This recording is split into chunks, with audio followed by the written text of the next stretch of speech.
그 정책위 의장으로 지난번에도 인터뷰를 한 것 같아요. 네. 정책위 의장 상당히 오래 하신다는 네. 느낌을 저뿐만 아니라 여의도뿐만 아니라 많은 국민들한테 또 우리 김태년 정책위 의장 오래 한다 이런 인상을 주는 것 같아요. 정치통이십니까 본래?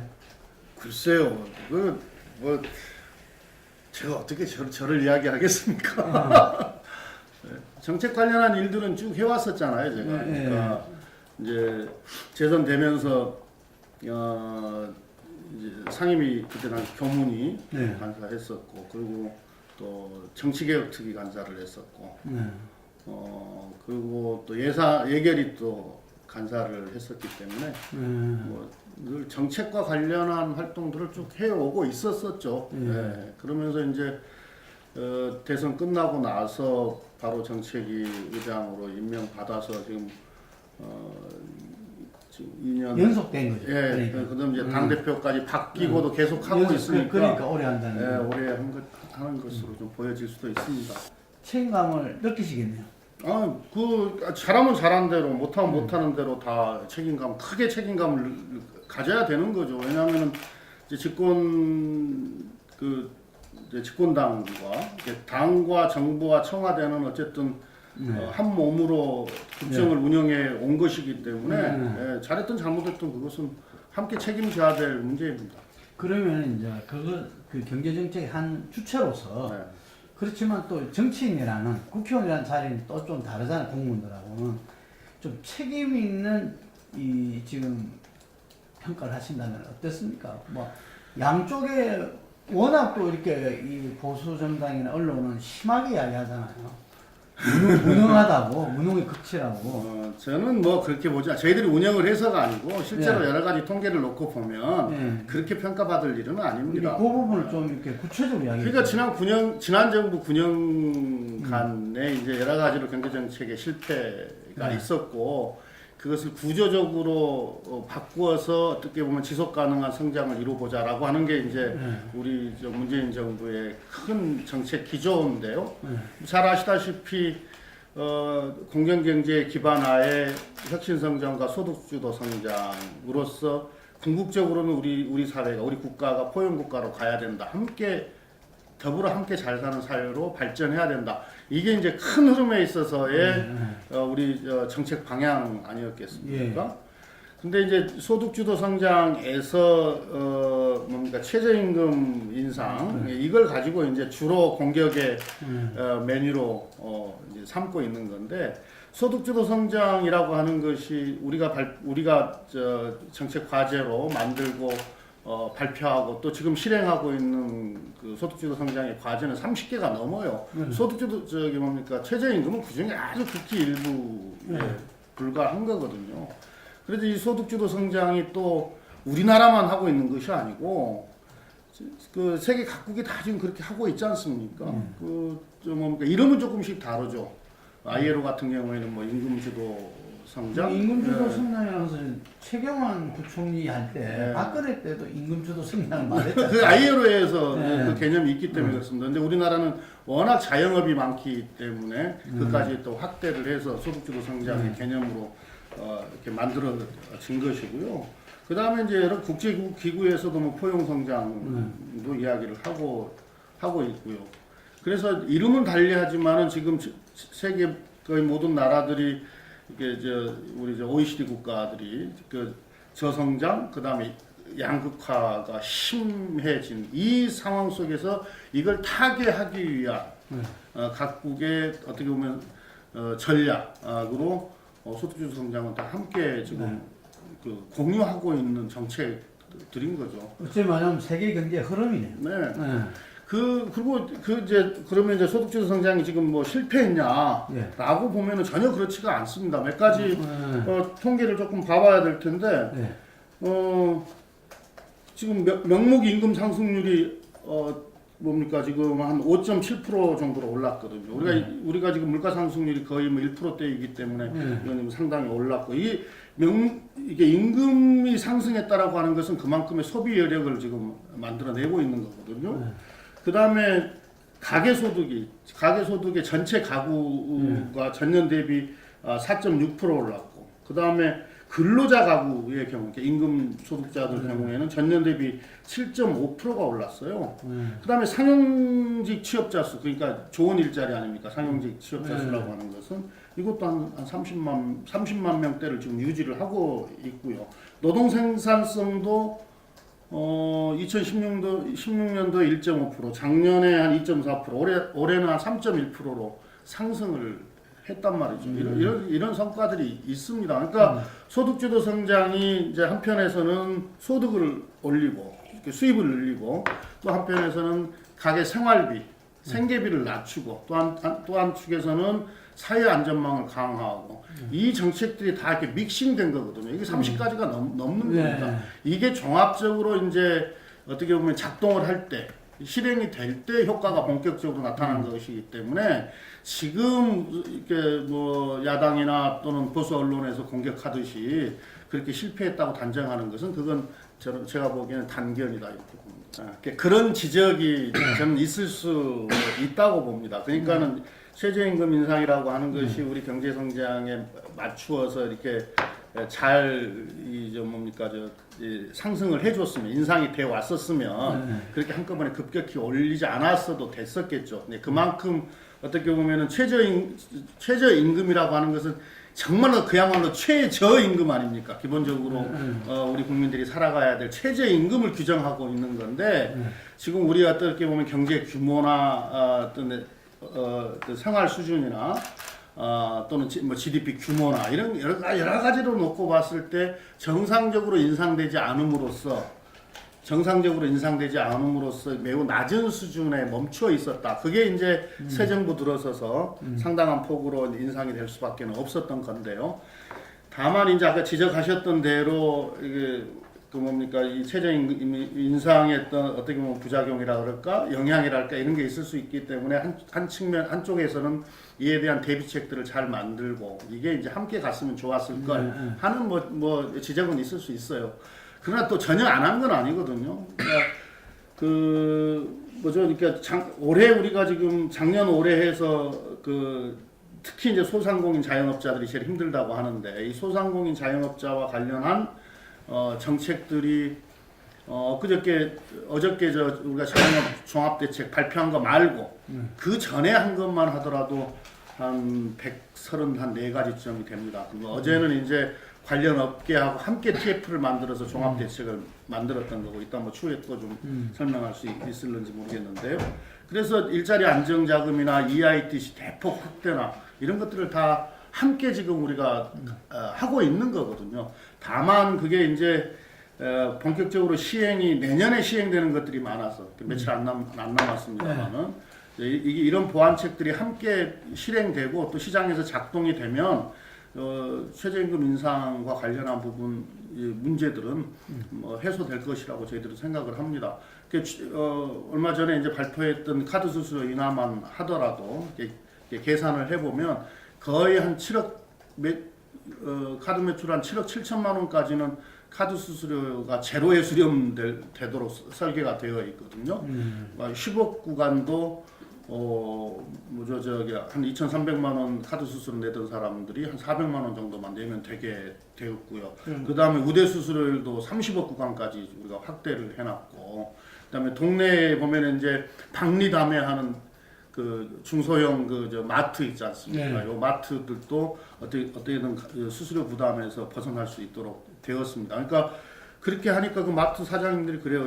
이제는 고용도 좀 늘릴 수 있을 것 같다. 뭐 이렇게들 말씀하시고 그 동네 플랜카드 걸리는 보셨죠? 자기는 현수막도 EITC만 하더라도 EITC는 근로장려세 아닙니까? 그게 이제 흔히들 이제 근로장려세가 임금 노동자한테만 해당되는 줄 아는데요. 이게 자영업자들한테도 해당되는 정책입니다. 자영업자가 한 3분의 1쯤 돼요. 그 대상자가, 정책 대상자가. 그게 작년 대비 지금 우리가 3배 인상을 해놨거든요. 올해. 한 1.2조 정도 수준에서 운영을 하다가 한 3조 8천억 정도로 지금 확대해서 시행을 하기 때문에 여러 가지 임금비 상승으로 인한 여러 가지 부담들은 많이 아주 촘촘하게 지금. 그럼요. 예, 예. 그리고 내년도 예산의 그 60%를 상반기에 이 70%. 70%를 예, 상반기에 예. 하는 걸로 되어 있는데 좀 상당히 경제가 좀 이렇게 이 활성화가 좀 이루어지겠네요. 그러니까 물론 경제가 어려울 때는 적극적으로 확장 재정 또는 재정 전략을 통해서 네. 경제에 활력을 불어넣는 것은 뭐 기본적으로 어느 나라나 하는 일이고요. 그러면 내년 경제 상황이 비단 우리나라뿐만 아니라 전 세계가 지금 뭔가 좀 침체기에 하방 요인들이 지금 많이 상존하고 있고 또 미중 간의 무역 갈등 또 신흥국들의 어떤 경제 위기 이런 대외적 여건이 지금 상당히 좋지 않습니다. 그리고 이제 대내적으로 놓고 보면은 어쨌든 지금 작년에 우리가 워낙 투자를 많이 해서 올해 내년 이렇게 좀 투자가 조금 부진할 수가 있거든요. 그래서 재정 전략을 잘 활용하는 것이 경제 활력을 불어내는 데 있어서 대단히 중요한 문제고, 그래서 지금 목표는 상반기에 재정의 한 70%, 60%는 조기에 집행하겠다. 이런 계획을 갖고 있고, 그래서 당에서도 요 재정 집행에 대한 어떻게 보면 관리 체계 이걸 제대로 만들어서 시행을 하려고 합니다. 그러니까 정부하고 끊임없이 뭔가 이게 잘 집행되고 있는지 관리하는 이 정례적 회의. 그 다음에 이제 특히 그 지방 정부가 집행 권한을 많이 갖고 있거든요. 지방 정부를 통해서 집행하는 사업들이 되게 많습니다. 그래서 이제 우리 당 소속의 지방정부 수장들이 많기 때문에 중앙당과 또 지방정부 간의 이런 정책 협의를 통해서 조기에 집행될 수 있도록 실제로 그러니까 말로만 조기 집행이 아니라 실제로 실행될 수 있도록 그렇게 체계를 갖출 겁니다. 그 특징 당, 정부, 청와대 다 민심에 민감하죠. 또 여러 가지 여론조사나 또 이렇게 데이터들을 통해서 나타나는 것도 있고 또 뭐 어느 곳에서 일을 하든지 간에 다 일반 국민들 속에서 살아가는 것이기 때문에 뭐 민심하고 동떨어져 있겠습니까? 다만 당은 이제 늘 선거를 치러야 되는 조직이기 때문에 더욱더 어떻게 보면은 현장 감수성이라 그럴까? 또 민심의 감수성이 훨씬 더 민감한 건 사실인데요. 그 이제 뭡니까 정책 전환 그러니까 이미 최저임금만 놓고 본다라고 하면 2020년 3년 안에 만원 시대를 열겠다 이렇게 공약을 한 바가 있었는데 실제로 이제 그건 대통령께서도 그걸 지키지 못하게 되었습니다라고 국민들께 고백하고 또 죄송하다고 말씀도 드렸지 않습니까? 그러니까 이미 최저임금과 관련해서는 속도 조절이 된 거고요. 된 거죠. 그 다음에 탄력근로제도 지금 법으로 3개월 되어 있는데 지금 경사노위에서 논의를 해서 이제 결론을 내겠습니다만은 어쨌든 지금 3개월보다도 단위 기간을 연장하는 것, 확대하는 것, 그 방향으로 좀 논의가 아마 되지 않겠습니까? 물론 뭐 노동계 반대는 있긴 합니다만은 그래서 그런 한 두 가지 정도는 뭐 속도 조절이라면 속도 조절이고 뭐 보완이라면 보완이 이미 이제 방향은 잡혔다 이렇게 보는 거고요. 훨씬 중요한 게 뭐냐면은 지금 우리가 정책 과제로 만들어 놓은 여러 가지 이게 특히 경제 분야 이게 경제 정책을 포함하여 여러 가지 사회 정책들을 만들어 놓은 것을 속도 있게 제대로 실행해서 성과를 만들어내는 것 이게 훨씬 더 지금 중요한 거죠.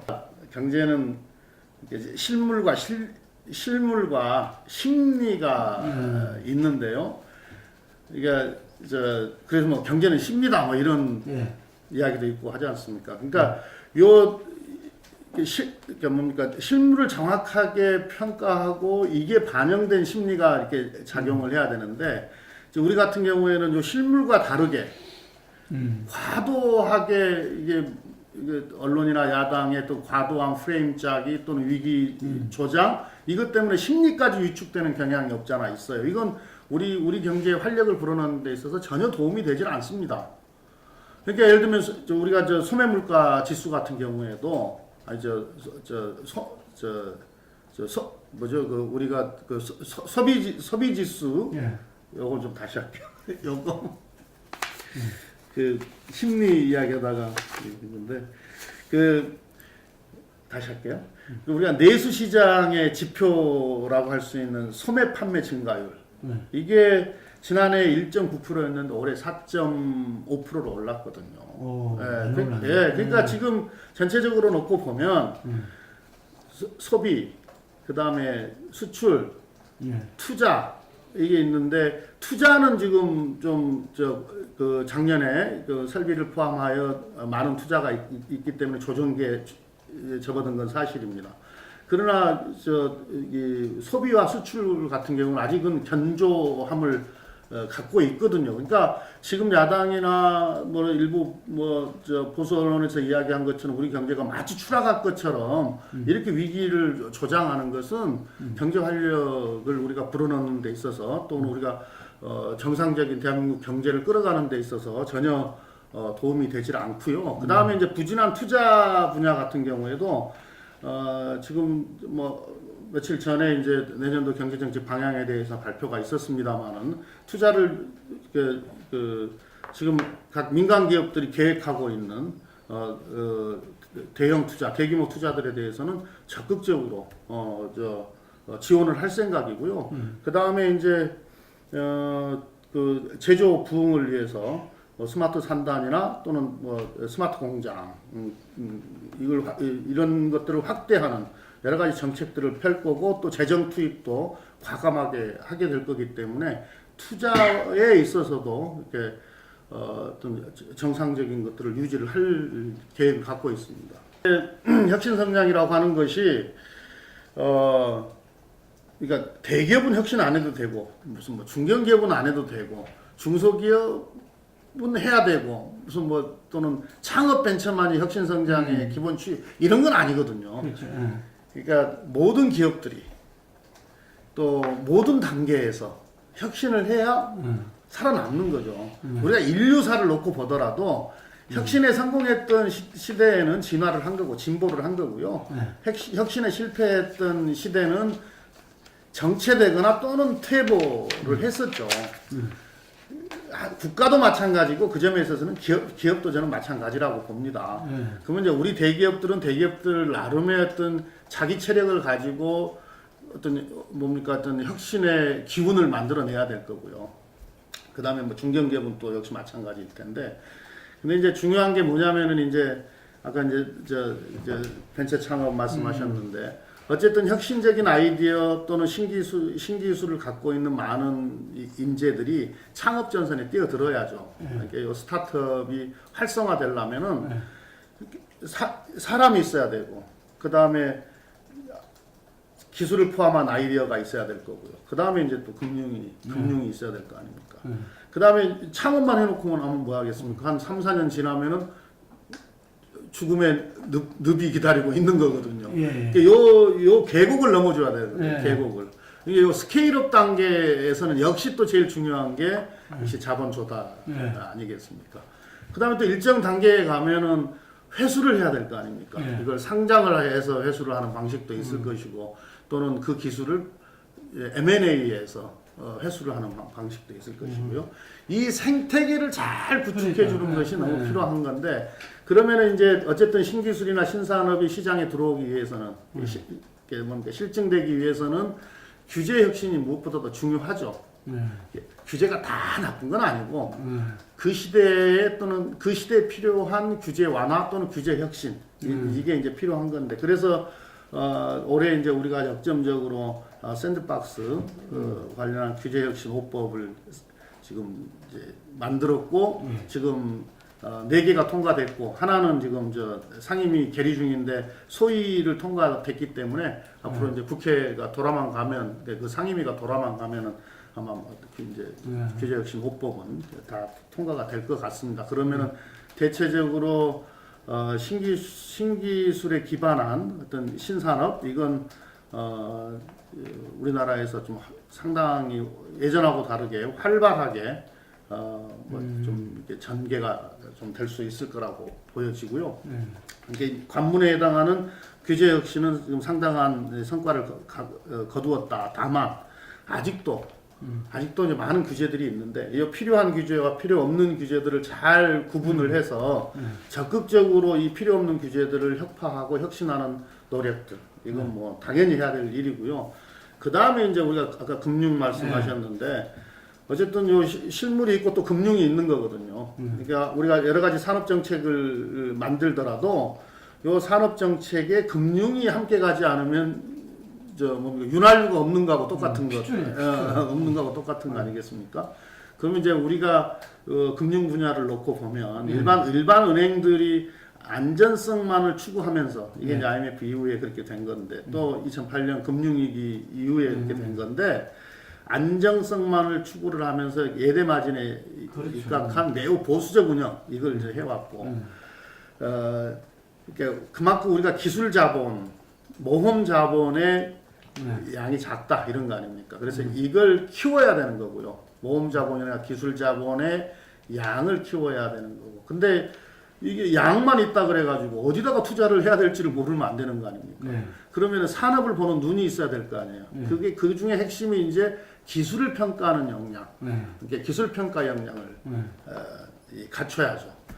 그 다음에 이제 이 돈이라고 하는 것이, 이 자본이라고 하는 것이 생산적 부문에서 돌아야 될 거 아닙니까? 이게 맨날 그 주택을 중심으로, 아파트를 중심으로 한 부동산 시장에서만 있으면 어떻게 보면은 뭔가 이 자본을 생산 부분에서 활용하지 못하게 되는 거잖아요. 지금 우리나라가 뭡니까 자본 시장이 이렇게 좀 기형화되어 있거든요. 이걸 생산 부분에서 이 자본들이 돌아갈 수 있도록 만들어 주려면은 기술 시장을 자본 시장을 활성화시켜 줘야 될 거 아닙니까?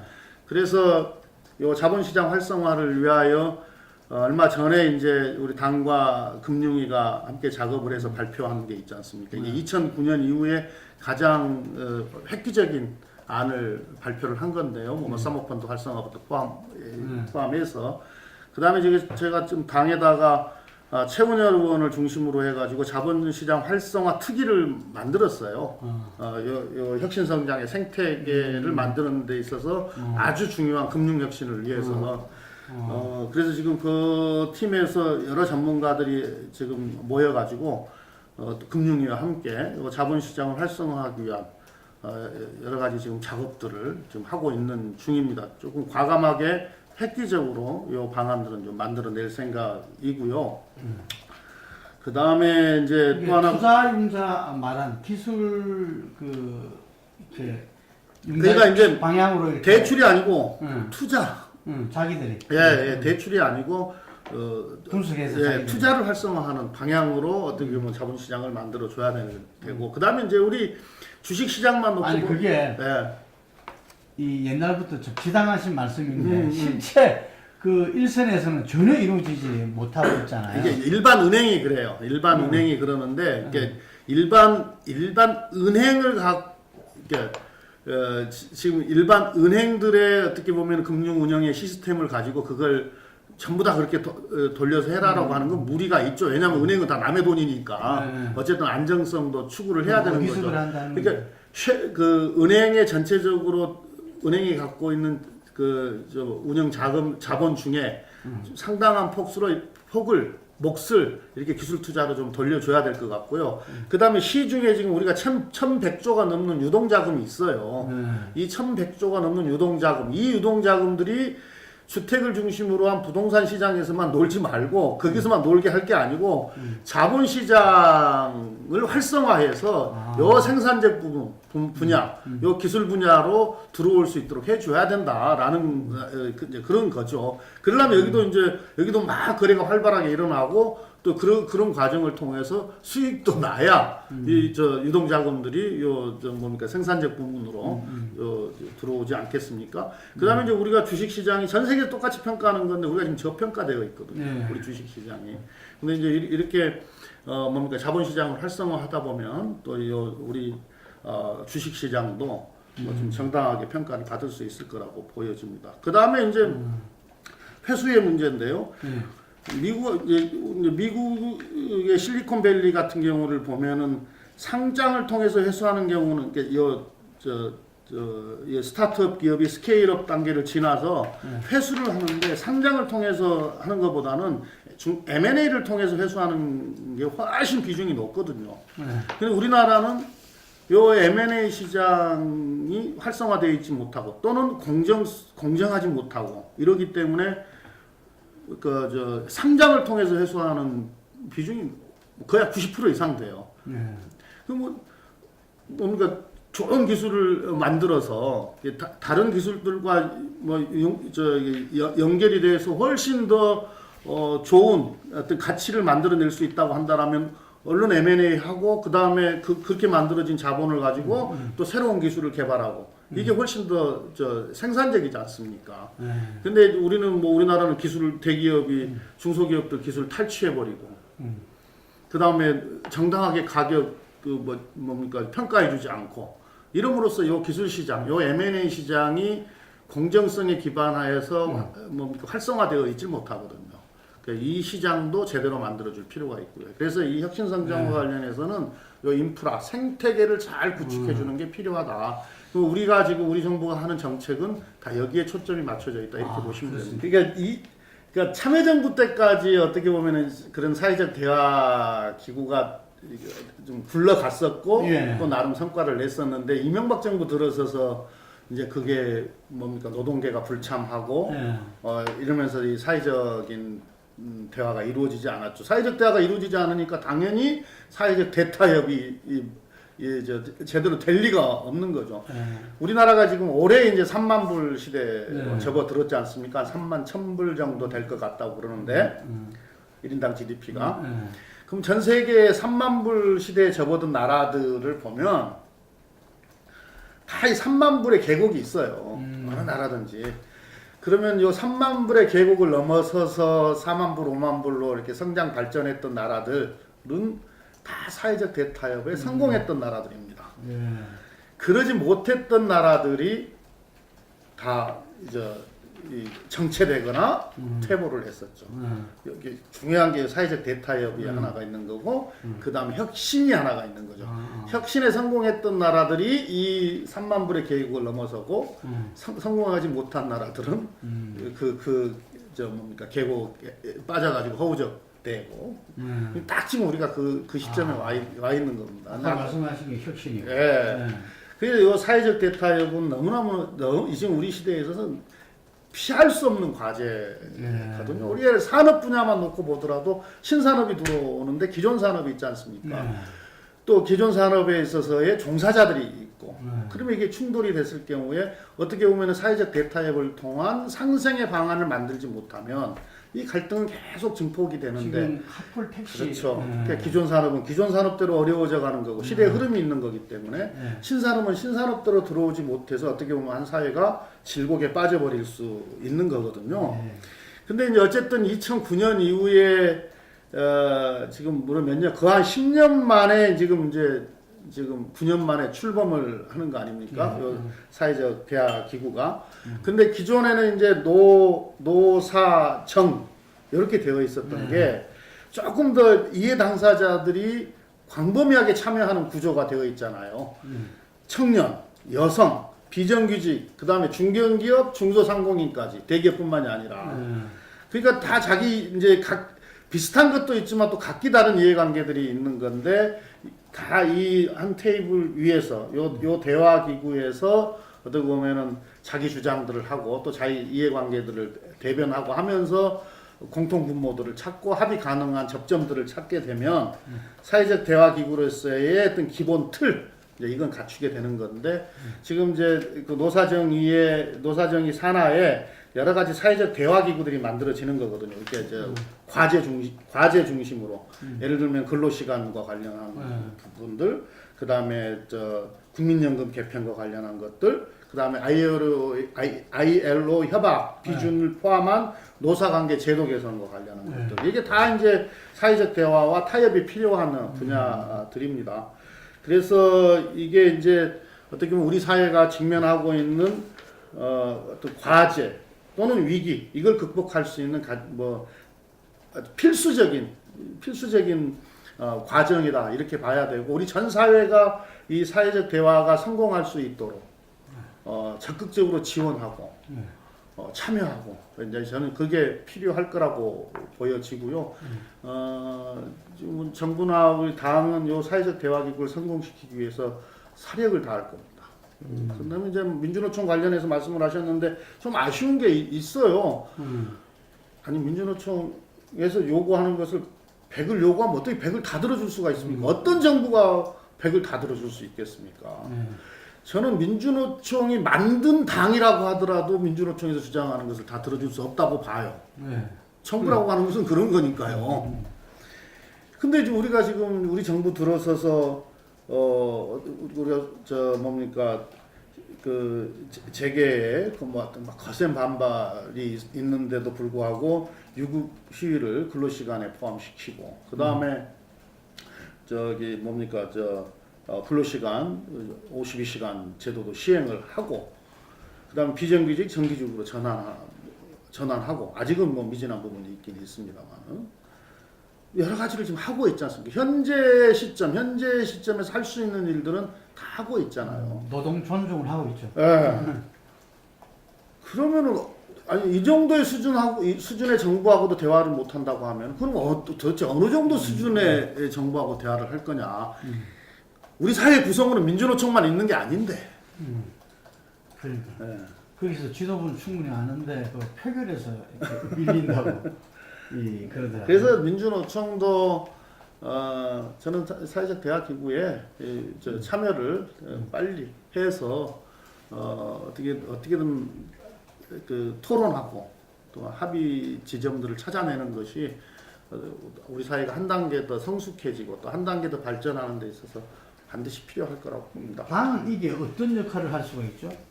이 주체는 아니잖아요. 그 경산노위. 예, 그렇죠. 경산노위의 논의 과정과 결과를 존중하는 것. 이게 필요한 거죠. 네. 총력을 기울인다는 게 예. 그겁니까? 예. 아니, 그러니까 거기서 잘 논의할 수 있도록 둑도 두고, 그 다음에 충분히 논의할 수 있도록 기다리고, 그 다음에 결과가 나오면 그걸 국회에서 받아서 입법화하고, 이런 거죠. 예. 지금 카풀하고 택시업계에서는 당이 직접 나섰잖아요. 네. 사회적 타협 그 부분에 이 택시업계는 그걸 뭐 거부했다 그러던데 이게 아까 말한 기존 산업 거부하지 않았어요. 택시업계가 이제 받았습니까? 택시업계도 사회적 대화기구에 들어오기로 그렇게 했습니다. 집회 전에 약속을 했고요. 그래서 다음 주부터는 그 테이블이 가동이 될 겁니다.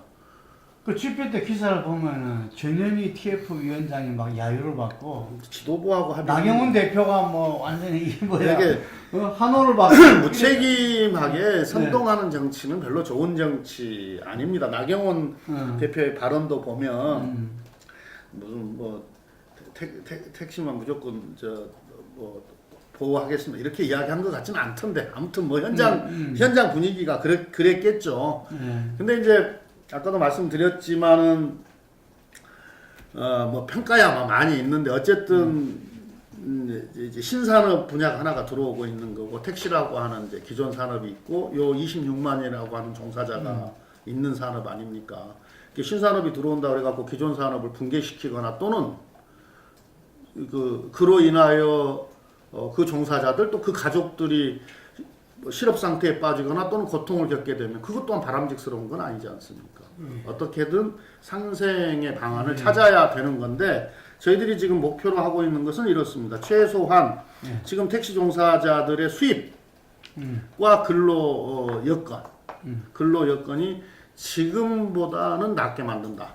낫게 만들어야 된다. 지금보다는. 그 다음에 이제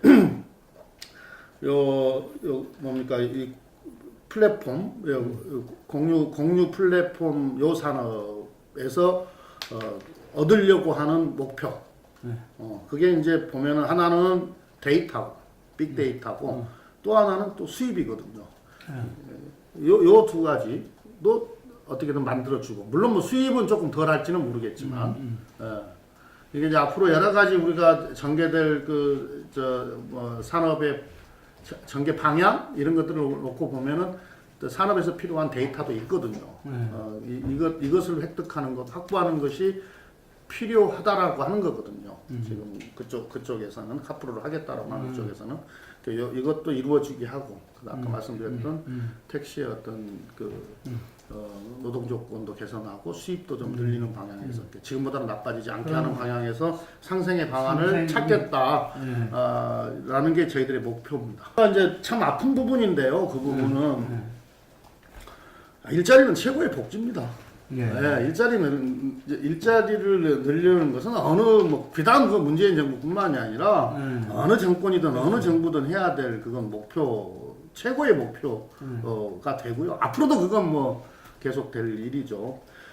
지금 이제 우리가 이제 일자리가 보면은 이렇게 좋아진 부분이 있고 또 나빠진 부분이 있어요. 예, 절대적인 숫자로 놓고 보면 좀 나빠졌고요. 아까 말씀드렸듯이 상용직 일자리, 상용직 일자리는 좋아졌습니다.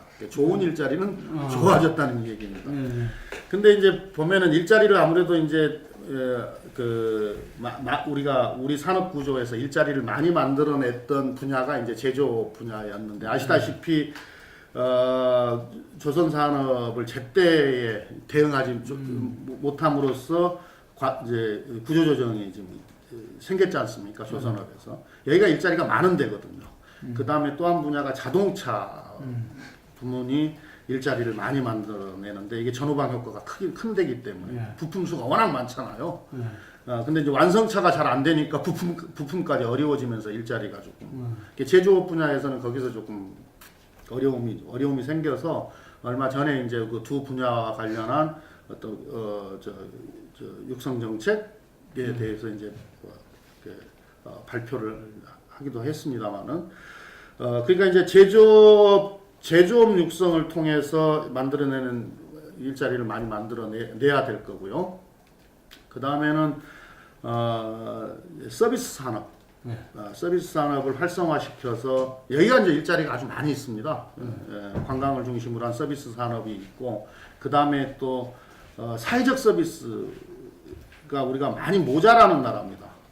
사회적 서비스가 이 분야도 확대를 해서 일자리를 많이 만들어낼 지금 계획을 갖고 있는데 한 가지 이제 일자리 절대량이 뭐 이제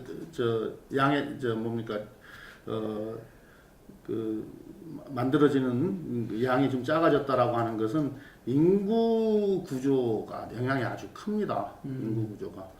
그러니까 지금 급속도로 우리가 65세 이상 고령화 시대에 접어들었지 않습니까? 65세 이상 고령화 시대에 접어들었다는 이야기는 결국은 일자리를 잃은 상태, 일자리가 없는 분들이 많아졌다는 이야기거든요. 그래서 이제 그분들과 관련해서는 어쨌든 이전 소득을 통해서 가계 소득을 보존하는 정책들이 이렇게 함께 함께 될 거라고 보고요. 지지도와 관련해서는 일이 뭐 흔히 하는 얘기입니다만 올라갈 때도 있고 내려갈 때도 있고 이렇게 일희일비할 일은 아닌데요. 추이가 그렇죠. 어느 정권에서 추이가 처음에 정부 출범할 때와 시간이 지났을 때 올라간 정부가 어디 있었습니까? 다 떨어졌죠. 근데 예전에 비하면 지금 떨어지는 속도가 지금 어떻게 보면 덜하고 있지 않습니까? 물론 떨어지고 있다라고 하는 것은 아픈 겁니다. 그러니까 이제 뭐 이유야 여러 가지가 있겠지만 더 세심하게 더 꼼꼼하게 그러니까 성과를 내는 어떤 정책들을 속도감 있게 실행하고 집행하고 해서 성과를 빨리 만들어내는 것 이게 좀 중요할 것 같고요. 그 다음에 국민들의 삶을 더 꼼꼼하게 더 세밀하게 살피는 일을 게을리하지 않아야 된다 이렇게 생각을 합니다. 세계 최강의 미국을 상대로 하는 게임입니다. 그러니까 어떤 꼼수 이게 이제 전혀 어떤 진도가 안 나간 상태에서는 그럴 수도 있는 건데 상당히 진도가 나간 상태에서 그런 꼼수가 통하겠습니까? 미국은 언제든지 경제 제재를 할 수 있는 나라인데요. 아주 초강력 경제 제재를 할 수 있는 나라인데 미국은 그 미국을 상대로 해서 그런 꼼수를 부린다고 하는 것은 아마 어려울 거라고 봐요. 그 전에 흔히 말하는 벼랑끝 전술이 더 이상 통하지 않을 것이다. 그럼요. 예. 그래서 제가 볼 때도 내년 6월 말까지는 뭔가 고위급 회담이든지 뭐가 풀어져야 되는데 그 공은 이제 북에 넘어가 있는 것 같아요. 북한이 거기에 대해서 핵 사찰을 갖다가 뭐 어느 수준이든지 제시를 해야 이루어지지 않을까 보는데. 저는 양쪽이 다 어떻게 보면은 좀 노력을 해야 될 거라고 보는데요. 북미 간에 다. 손톱도 마주쳐야 소리가 나는 거 아니겠습니까? 그러면 지금 싱가포르 북미 정상회담 이후에 북한이 취한 조치들이 있잖아요. 네, 있죠. 뭐 핵실험장 폐쇄하고 그 다음에 엔진 실험장 뭐 해체인가요? 유해를 송환하고 뭐 폐쇄인가요? 뭐 유해 송환하고 그러니까 이런 몇 가지 조치들이 있는데 동창리 엔진 실험장인가요? 그게 뭐 그것도 발사대.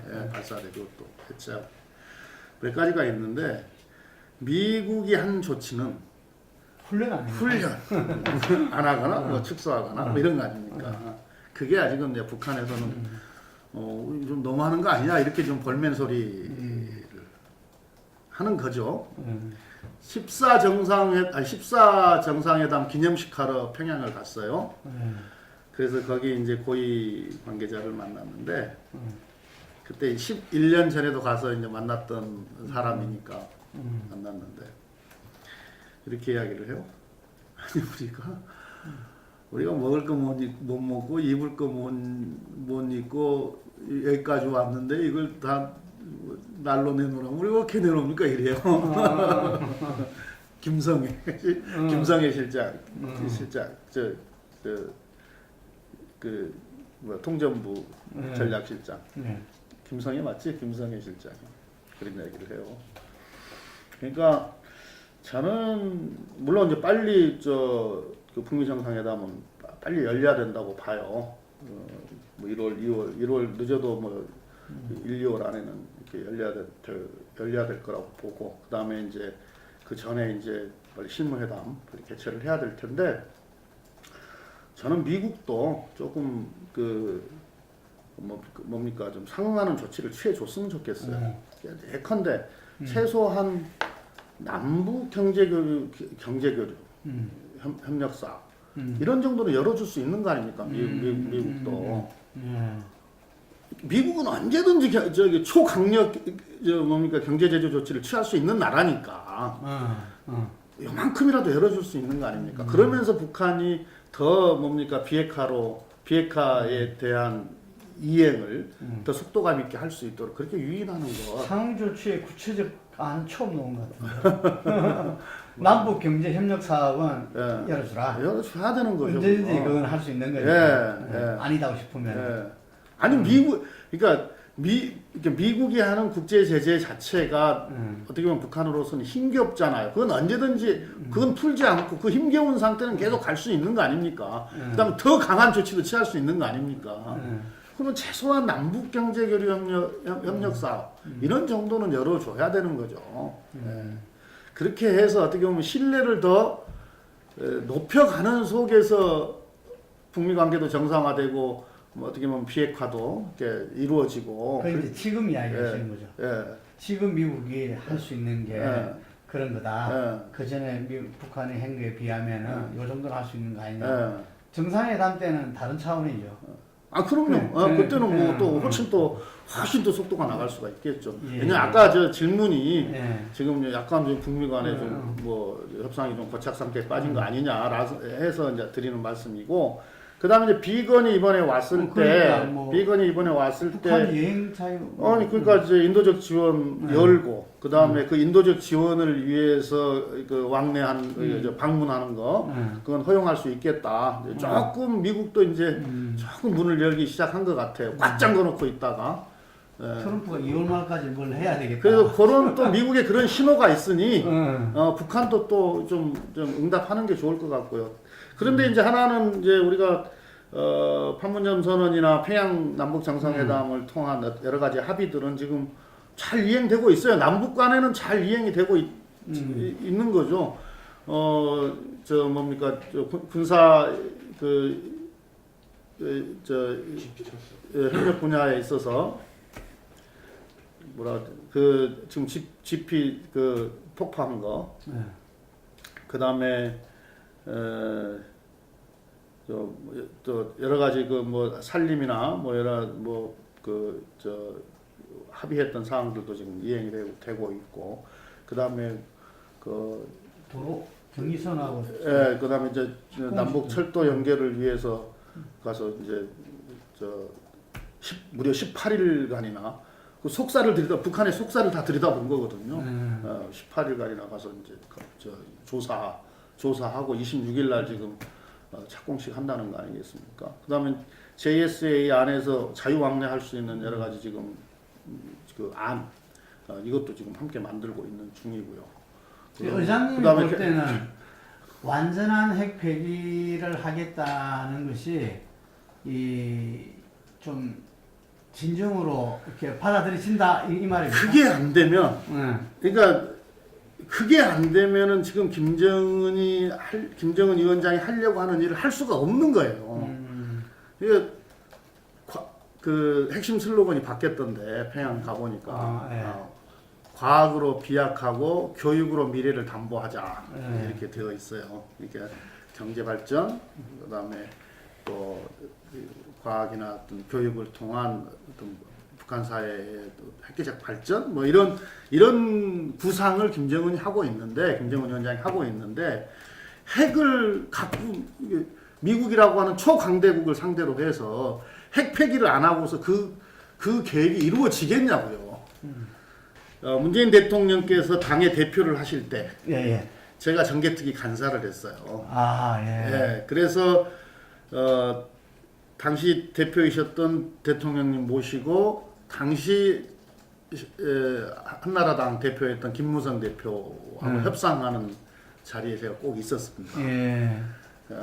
그래서 제가 문재인 대통령께서는 이 선거제도와 관련해서 평소에 어떤 생각을 갖고 계시는지에 대해서는 제가 너무 잘 알죠. 아마 제가 제일 잘 알 겁니다.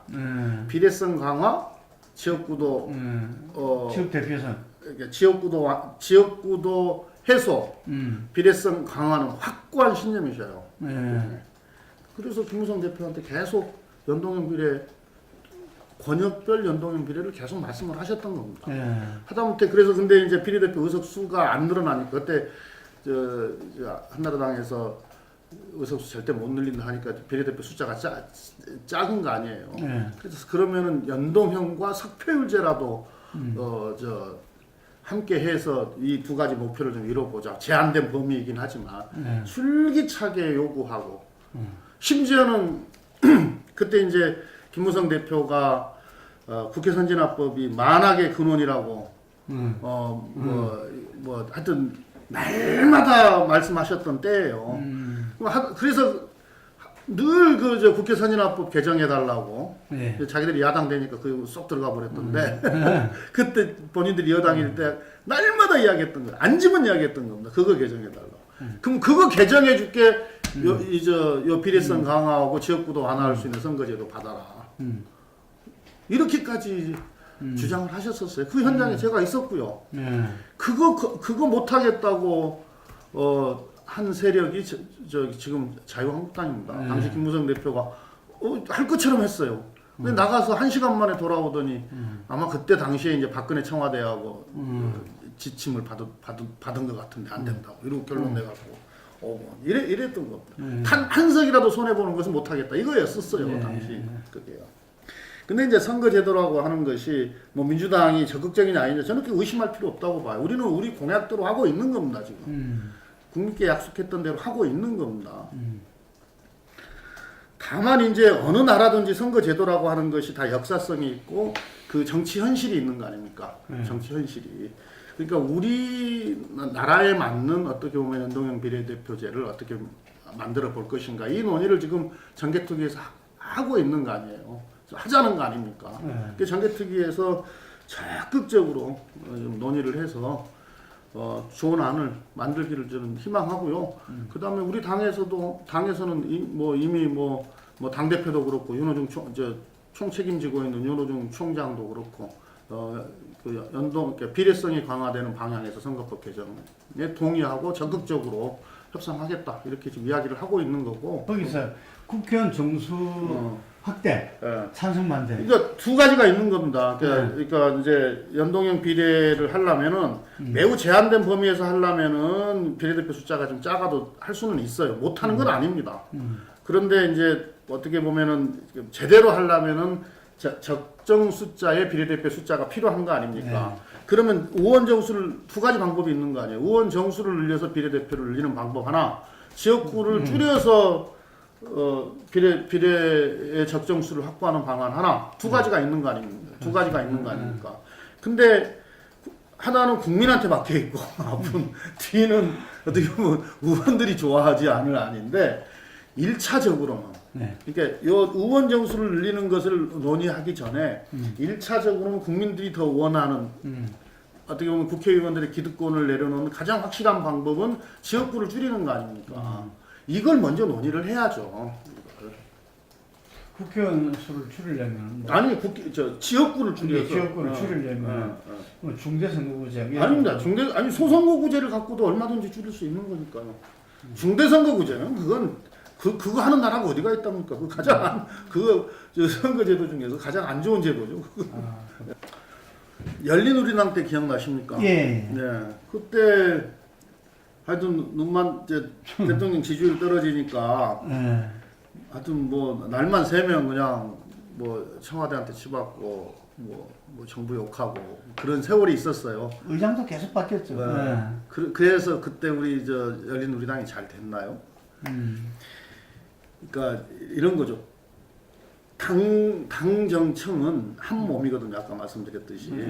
그래서 어떤 정책 현안과 관련해서는 충분히 논의하고 경우에 따라서는 어떤 이견들을 해소하기 위한 치열한 다툼도 있어요. 실제로 그런 게 있고.